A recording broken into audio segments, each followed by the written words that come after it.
Barrett and I have run together, I'll say for quite a while.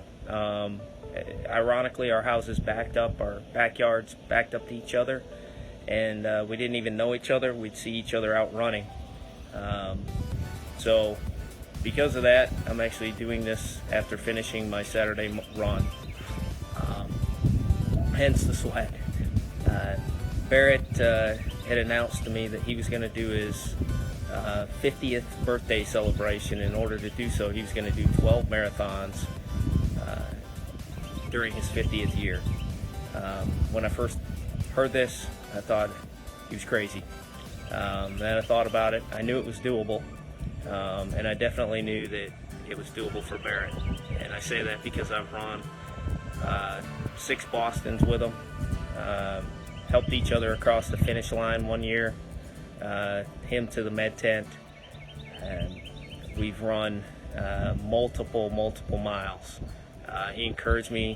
He was with me when I did my first 50-mile week, 60-mile week, 70-mile week, and 80-mile week. And that's what Barrett does. He encourages, and he was using this as an encouragement. He's the type of guy that would give you the shirt off his back. So back to the marathons. I was fortunate enough to run Boston and Chicago with him last year. I was also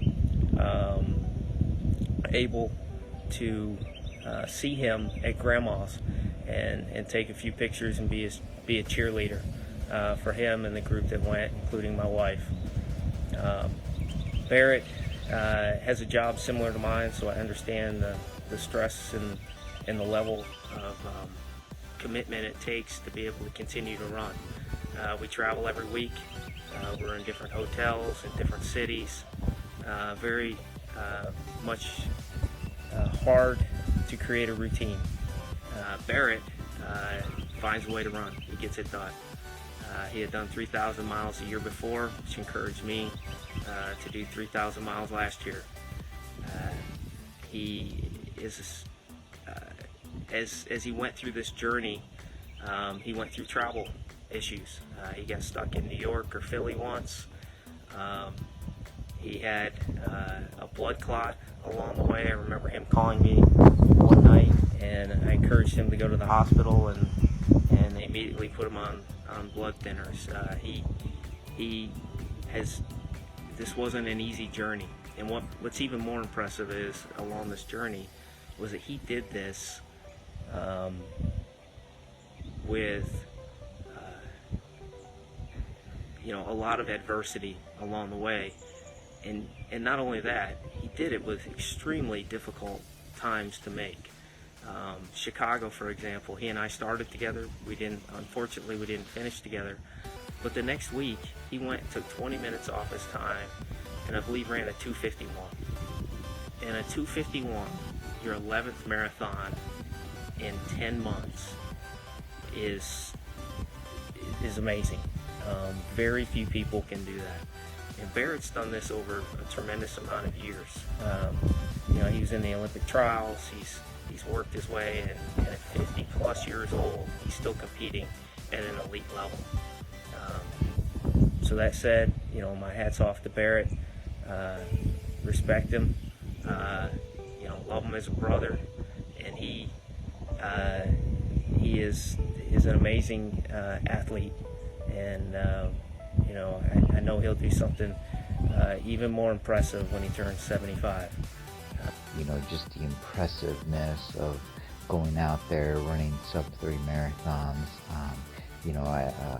I run 2 to 3 marathons a year, and just the level of intensity for me, just by doing that, is really high. So I certainly can't imagine the 14 marathons that he went through. But I think part of his philosophy and part of what I've taken from that is that a lot of your limits certainly can be expanded, and they can be expanded through some of the mental training, some of the consistent mileage. Part of what I tell the guys here at RRC Dallas is that we may not be the most talented, we may not be the most gifted athletes, but we're certainly going to outwork you, and we're certainly going to put in the mileage. It's not uncommon for our runners to be running 80, 90, 100 miles a week. So that's the philosophy that Coach Barrett has instilled in me, that I try to instill in others even to this day. And I guess if I took something away from that experience, it would be that part of the gift is to show people that you can push your limits, you can push what you think is possible and make it into a reality that is certainly impactful. When he mentioned it to us, I really didn't doubt him one bit. Barrett is very well known to follow through with whatever he says he's going to do or what he wants to do. So of course he had my full support, and I knew it was something that he would absolutely accomplish. I know it wasn't easy for him. He, was very honest and sometimes about how he felt, and it was a struggle to get back out there and do one within 30 days. And I believe there was some months that he did it 2. So he's always inspired us and continues to inspire us, and I am happy that he made it through and accomplished so many goals in that year of his 50th birthday. So anyway, keep it up, Barrett. Keep shining. Keep showing us what you're made of, and showing the world that you don't stop and you don't give up when you put your mind to something.